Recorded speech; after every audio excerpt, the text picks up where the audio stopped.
আর এই জমানার উম্মতের একদল কোরআন মানে, আরেক দল হাদিস মানে, একদল কোরআনের কিছু আরেক দল হাদিসের কিছু। তারা হাদিস ওটা মানে যেটা মনমতো, হাদিস ওটা মানে না যেটা মনের বিরুদ্ধে যায়। এটা তো তাওরাত ওয়ালারাও করেছে, জবুর ওয়ালারাও করেছে। আর আহকামুল হাকিমিন তাদেরকে বলা মাসালুল্লাযীনা হুমিলুত তাওরাতা সুম্মা লাম ইয়াহমিলুহা কামাসালিল হিমার ইয়াহমিলু আসফারা। তারা এমন গাধা, যে সমস্ত গাধার উপরে সাওয়ার, যে সমস্ত গাধার উপরে পাথরের বোঝা, যে সমস্ত গাধার উপরে কোরআনের বোঝা, কিতাবের বোঝা দিলে কোনো পার্থক্য করতে পারে না। এই গাধাগুলো এমন, বয়ান বড় নবীদের মতো, আমল শয়তানের মতো, বয়ান বড় তাহকিক মতো দেখা যায়, আমল কাফেরদের মতো। এদের আমলে আর এদের বয়ানে এক নাই। এরা নামে মুসলমান, কামে কুফরির গোলামি। সাবধান, কেননা শরীয়ত কোনো মৌলবীর বানানো না। মৌলবীরা বানাইছেন না। ডানে বামে যত আলেম দেখছেন কেউ কোরআন বানায়নি। যিনি মুহাম্মদ সাল্লাল্লাহু আলাইহি ওয়াসাল্লাম তিনি কোরআন বানান নাই। তিনার উপরে কোরআন নাজিল হয়েছে। তিনার উপরে নাজিল হওয়ার কারণে তিনাকে নবীদের শ্রেষ্ঠ বানিয়ে দিয়েছে। জোরে বলেন, জোরে বলেন। তিনার উপরে কোরআন নাজিল হওয়ার কারণে তিনি নবীদের শ্রেষ্ঠ। তিনার উপরে কোরআন নাজিল হওয়ার কারণে তিনি মানবের ভিতরে শ্রেষ্ঠ। তিনার উপরে কোরআন নাজিল হওয়ার কারণে তিনি দানবের ভিতরে শ্রেষ্ঠ। তিনার উপরে কোরআন নাজিল হওয়ার কারণে তিনি মখলুকের ভিতরে শ্রেষ্ঠ। আর মাসের ভিতরে কোরআন নাজিল হওয়ার কারণে মাস সকল মাসের ভিতরে শ্রেষ্ঠ। জোরে বলেন, জোরে বলেন। আবার যেই সময় যে রাতের ভিতরে কোরআন নাজিল হয়েছে ওই রাতকে আল্লাহ আবার শ্রেষ্ঠ বানিয়ে দিয়েছে। যে পাহাড়ের উপরে নাজিল হয়েছে সেই পাহাড়কে আল্লাহ দামি বানিয়ে দিয়েছে। এই জন্য জাবালে তুরের চেয়ে জাবালে নূরের দাম বেশি। জাবালে তুরের চেয়ে জাবালে নূরের দাম বেশি। জাবালে তুর পড়ে গেছে, জাবালে নূর পড়ে নাই। সুবহানাল্লাহ, জোরে বলেন, জোরে বলেন। এই জন্য এই সমস্ত হাফেজ কোরআন গুলা কোরআন নামার কারণে, কোরআন মুখস্থ করার কারণে, কোরআন পড়ার কারণে আল্লাহ পাক এদের দাম বাড়িয়ে দিয়েছেন। সুবহানাল্লাহ। আমরা যে এখানে বসেছি বহুজনে কোরআন পারি না, বাকি যা পারি অতটুকুই দামি। সুবহানাল্লাহ। এর মানে অতটুকুই দামি মানে আমি ফুলে একেবারে টয়টাপ্প হয়ে যাব না, না, না। কোরআন আমাকে শুদ্ধ করতে হবে, কোরআন আমাকে সহি করতে হবে। কোরআন যদি সহি না হয়, হায়াত যদি 100 হয়, কোরআন যদি সহি না হয়, হাজার হাজার হজ হয়। কোরআন যদি সহি না হয়, লক্ষবার সুবহানাল্লাহ হয়। কোরআন যদি সহি না হয়, লক্ষবার তেলাওয়াত হয়। কোরআন যদি সহি না হয়, আরবি হরফ যদি সহি না হয়, তসবিহ রুকু যদি হাজার হয়, কোরআন যদি আরবি হরফ যদি সহি না হয়, সেজদা যদি লক্ষ লক্ষ হয়, কোনো লাভ নেই। কি হয়? লাভ আছে? আমার নামাজ শুদ্ধ হওয়ার জন্য কোরআন সহি। কি সহি লাগবে? জোরে বলেন, কি সহি লাগবে? কোরআন সহি করা শুধু আলেমের জন্য ফরজ নয়।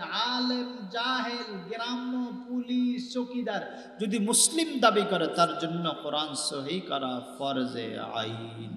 কোরআন হেফজ করা ফরজে আইন নয়, আলেম হওয়া ফরজে আইন নয়, মুফতি হওয়া ফরজে আইন নয়, মুহাদ্দিস হওয়া ফরজে আইন নয়। কিন্তু কোরআন শুদ্ধ করা মুসলিম, মুসলিমাত, মুমিন, মুমিনাত সকলের জন্য কোরআন শুদ্ধ করা ফরজে। জোরে বলে না, ফরজে। শুধু ইমামের তেলাওয়াত শুদ্ধ হলে হবে না, মুসল্লিদের তেলাওয়াত শুদ্ধ হতে হবে। মুসল্লিদের তেলাওয়াত শুদ্ধ হলে হবে না, মুয়াজ্জিনেরও শুদ্ধ হতে হবে। 99টা মসজিদের মুয়াজ্জিনের আযান অশুদ্ধ। আল্লাহু আকবার, আল্লাহু আকবার, আশহাদু আল্লা ইলাহা ইল্লাল্লাহ। এটা কি আযান দিচ্ছে না ঠাট্টা করছে? না তাকবীর শুদ্ধ, না তাসবিহ শুদ্ধ, না তিলাওয়াত শুদ্ধ। কোরআন যার যত অশুদ্ধ তার ইবাদত তত অচল। তার ইবাদত তত কি? জোরে বলেন, তার ইবাদত তত অচল। রাত 12টা বেজে গেছে বিজয়, আর দীর্ঘ নয়, অল্প কিছু কথার ভিতরে সাজাই নিয়ে দোয়া করে দেওয়া। রাত বেশি, এই ধরনের হাজারো রাতের ওয়াজের চেয়ে ফজরের নামাজের দাম কোটি কোটি কোটি গুণ বেশি। কি? ফজরের নামাজ না পড়ে এই ধরনের ফজর পর্যন্ত যদি ওয়াজ শুনি লাভ হবে? জোরে বলে। এই জন্য নামাজ পড়বো ইনশাআল্লাহ, সবাই পড়বো ইনশাআল্লাহ। আপনাদের হয়তো পাড়ায় পাড়ায় মসজিদ নেই, কিন্তু ঘরে ঘরে হলো নামাজ পড়বেন। পারবেন? যেন আমার ঘরে আমি নামাজ পড়তে পারি, আমার ঘরওয়ালারা যেন নামাজি হয়, আমার ঘরওয়ালারা যেন দিনদার হয়, আমার ঘরওয়ালারা যেন তাকওয়াওয়ালা হয়। বলতেছিলাম কোরআন রমজান মাসে নাজিল হয়েছে। শাহরু রমাদান উনজিলা ফীহিল কোরআন। কোরআন কোন মাসে নাজিল হয়েছে? জোরে বলেন, কোন মাসে? রমজান মাসে নাজিল হয়েছে। কার উপরে নাজিল হয়েছে? মুহাম্মাদুর রাসূলুল্লাহ। জোরে বলেন, মুহাম্মাদুর রাসূলুল্লাহ। এই জন্য কোরআন করিমকে রমজান মাসে তেলাওয়াত করেন নাই তো অবাক। এক খতম কমাস কম দিয়েছি, হাত তোলাবো না গাহরদা। এর চেয়ে যদি কম হয় তো আল্লাহর কাছে দাঁড়াবো। কেননা আল্লাহ বলবে আমি তোমাদের কাছে কিতাব দিয়েছি, তোমরা কেন পড়লে না, তোমরা কেন পিছ দিলে? আহকামুল হাকিমিন রব্বুল আলামিন কোরআনে কারীমের ভিতরে ইরশাদ ফরমান, কিয়ামতের ময়দানে হুজুর নিজে আফিল করবে। وقال الرسول يا رب إن قوم اتخذوا هذا القرآن مهجورا। এই পরওয়ারদিগার আলম, আপনার দেওয়া আমানত এই জাতির নিকট আমি পৌঁছিয়েছি। বাল্লিগ মা উনজিলা ইলাইক ফামা বাল্লাগতা রিসালাতা।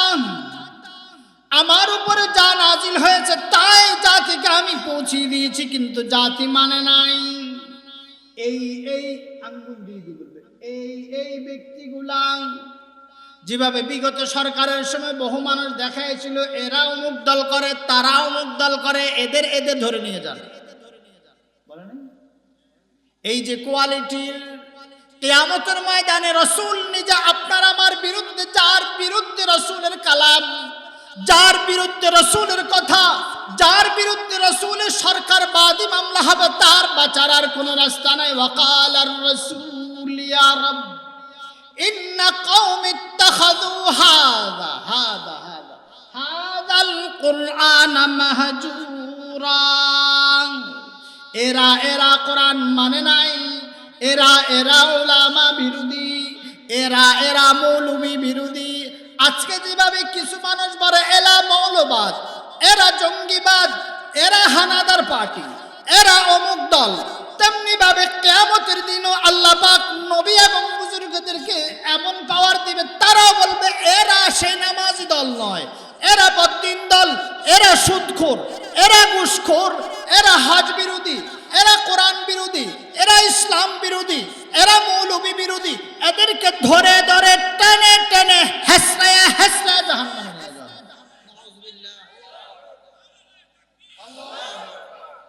এই জন্য সাবধান, আমার বিরুদ্ধে যেন রাসূলের কালাম না হয়। রাজি আছেন কারা কারা? সবাই রাজি। রাসূল আমার বিপক্ষে যাক না পক্ষে যাক?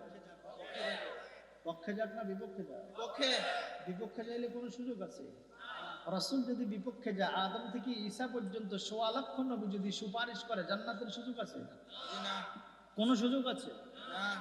কথার কথা না, আউযুবিল্লাহ, এমন হবে না। তারপরও হুজুরের শানকে একটু বোঝানোর জন্য বলছে, ১.৫ লক্ষ নবী যদি কথার কথা কোনো কারণে বিরুদ্ধে যায়, রাসূল যদি পক্ষে যায়, ১.৫ লক্ষ নবীর কথা বাদ দিয়ে আল্লাহ রাসূলের সম্মানে একে মাফ করে দেয়। সুবহানাল্লাহ। আর যেখানে রাসূল বিপক্ষে চলে যাবে, তখন যদি বলে যে আমি শেখ মুজিবের গোষ্ঠী, শেখ মুজিবের আদর্শ আমার আদর্শ ছিল, তার চরিত্র আমার চরিত্র ছিল, তার মিশন আমার মিশন ছিল, কেননা সে হিন্দুত্ববাদের উপরে বিশ্বাস করে, সে সেকুলারিজম বিশ্বাস করে, সে ইহুদিদের দোসর ছিল, হিন্দুদের দালাল ছিল, তার মুখে সবসময় হরে হরে কৃষ্ণ কৃষ্ণ ছিল, রাম রামের তসবিহ ছিল, সে কখনো নরেন্দ্র মোদীকে খুশি করার জন্য স্যালুটার গীতা গাইতো, কখনো কি বলে কপালের ভিতরে টিকা দিত, কখনো হনুমার বানরের মতো সে কাজ করত, কখনো শয়তানের ওস্তাদ হয়ে যেত, কখনো শয়তানের লিডার হয়ে যেত, কখনো ইহুদিদের লিডার হইয়া জাতির সামনে ঘোষণা দিত আমার ছেলে তো মুসলমান, কিন্তু আমার পুত্রবধূ আহলে কিতাব। কি এই ধরনের শয়তান এই দেশে গুজরাই নাই? বলে না। অথচ কিতাবে নাই। কিতাব থাকলে না আহলে কিতাব, কিতাব যদি আছে তো কোরআন আছে, কিতাব আছে কোরআন, তাওরাত কিতাব ছিল এখন আর নাই, জবুর কিতাব ছিল এখন আর নাই, ইনজিল কিতাব ছিল এখন আর নাই। হিন্দু ভাইরা যে বলে তাদের কিতাব, হ্যাঁ হ্যাঁ, এক মিনিটের জন্য যদি আমি হিন্দু ভাইদের কিতাবকে আসমানি কিতাব মেনে নিই, তো এই কথা শেষে হবে, হ্যাঁ তোমাদের রামায়ণ, তোমাদের গীতা, তোমাদের মহাভারত, তোমাদের যত কিতাব আছে সব কিতাব তোমাদের দাবিতে যদি সত্য হয়, হ্যাঁ কিতাব ছিল এখন আর কিতাব নাই। তোমরা পুরাতন ধর্ম ছিল, এখন অচল ধর্ম, হিন্দু ধর্ম অচল ধর্ম, বৌদ্ধ ধর্ম অচল ধর্ম, ইহুদি ধর্ম অচল ধর্ম, নাসারা ধর্ম অচল ধর্ম, সচল ধর্মের নাম ইসলাম ধর্ম, সচল কিতাবের নাম কোরআন, সচল ব্যক্তির নাম ওলামায়ে কেরাম। তাদের ভিতরে যত দায়ী আছে সব মিথ্যু, সব কি মিথ্যা দায়ী, মিথ্যা প্রবঞ্চনাকারী, মিথ্যা দাওয়াত দেনেওয়ালা। সত্য দাওয়াত দেনেওয়ালা যদি হয় ওলামায়ে কেরাম, সত্য কিতাব নিয়ে যদি হাজির হয় ওলামায়ে কেরাম, ওলামায়ে কেরাম তার বাবার কিতাব নিয়ে হাজির হয় না, ওলামায়ে কেরাম আল্লাহ পাকের কালাম নিয়ে হাজির হয়। কেননা আল্লাহ পাক নিজে বলেন এটা আমার কালাম। এই কিতাব কার? জোরে বলেন এই কিতাব কার? এই কিতাব কার? এই কিতাব যদি কোনো কাঠের উপরে রাখা হয় কাঠ দামি হয়ে যায়, কোনো সিনায় যদি রাখা হয় সিনা দামি হয়ে যায়, কোনো মাথায় যদি রাখা হয় মাথা দামি হয়ে যায়, কোনো মুখ যদি পড়তে থাকে মুখ দামি হয়ে যায়, কোনো কান যদি শুনতে থাকে কান দামি হয়ে যায়, কোনো চোখ যদি দেখতে থাকে চোখ দামি হয়ে যায়, কোনো আঙ্গুল যদি ঘুরাইতে থাকে আঙ্গুল দামি হয়ে যায়, কোনো ব্যক্তি যদি কোরআন অনুসারে চলতে থাকে ব্যক্তি দামি হয়ে যায়, কোনো ঘরে যদি কোরআন চলে আসে